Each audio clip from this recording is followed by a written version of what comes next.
Now, I want to come back to what I said at the Jummah, because, for the sake of those people who are going to be on the web, the salient feature of Islamic Sharia is its shumul and umum.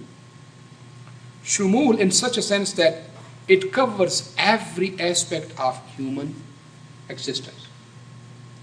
And umum is that every system is prescribed by the Sharia itself. It is not left for the human being. And I have discussed it that on the shumul level, on the comprehensive level, Sharia regulates three different kinds of relationship.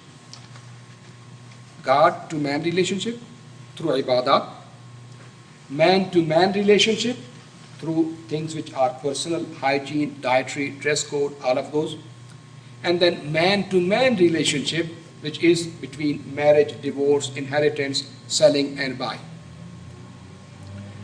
From Islamic perspective, you cannot have the proper established system if you do not connect it with the original source. Example is, you've got car, you've got fridge.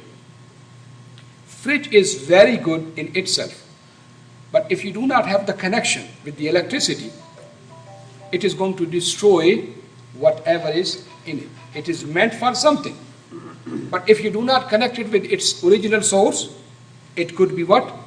A liability.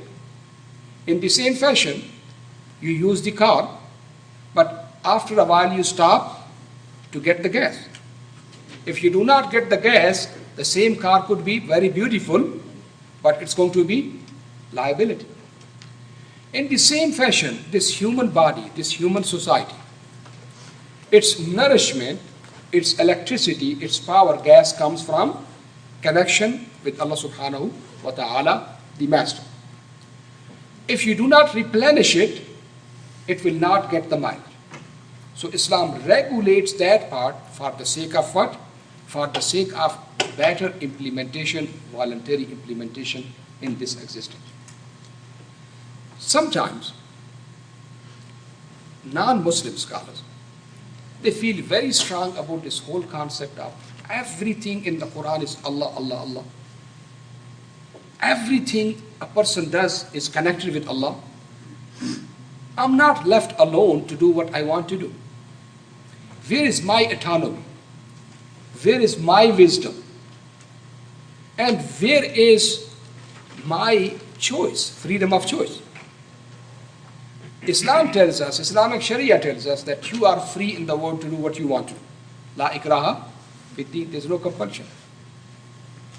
Now, if I want to go to the bathroom, you are telling me, don't put the right foot, put the left foot.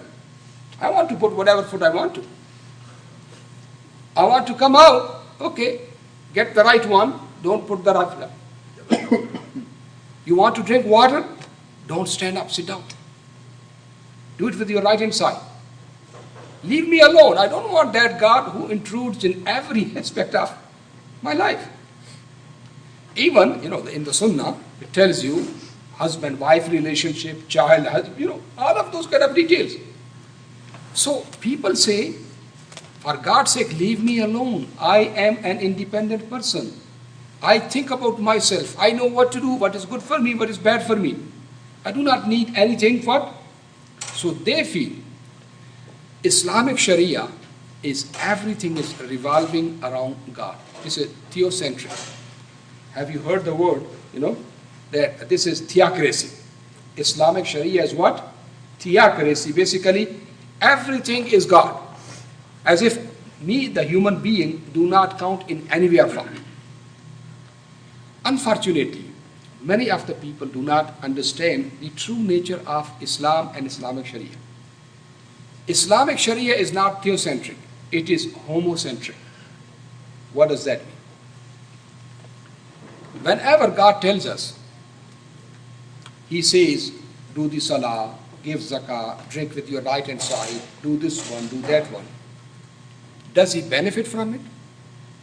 Do we send some kind of money to Him? Does He benefit from torturing us the way we are? No. it is beneficial to the human being himself or herself. God comes in the picture only for the well-being of human being, because he himself is ghani. He is a samad. He does not need anybody in anything at any moment.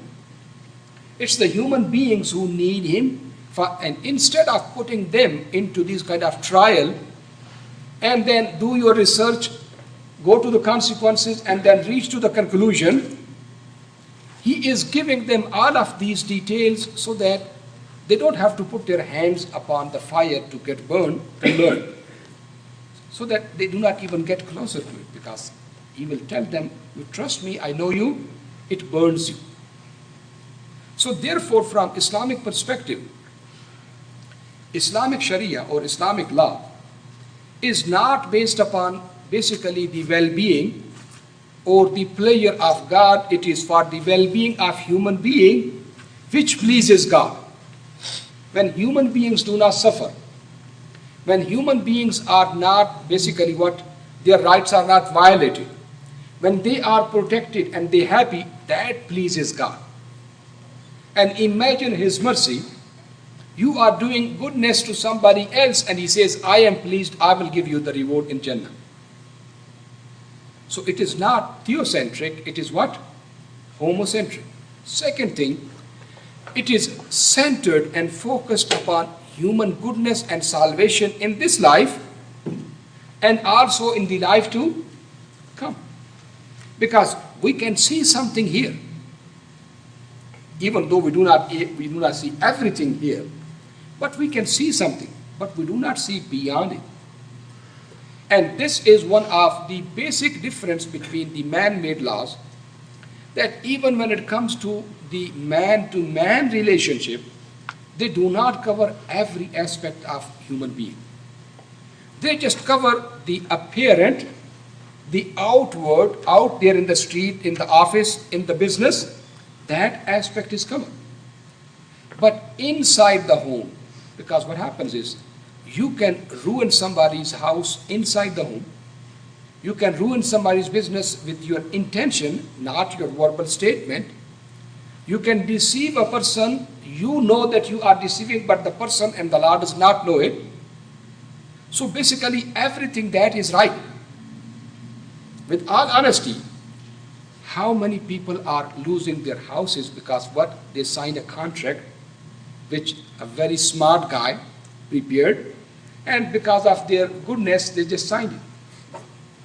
If you end up signing a contract, you come with 10 pages, you do not have the time, or you do not have the ability, or you are not that smart, or you are not that evil that you think that somebody else is, and you make a mistake, it is just the outward and not the inward. The person who knows that I am getting this money right now, but even if I get it right now, I'm getting it out of deception or naive, somebody else is naive, and I will end up paying in the life to come.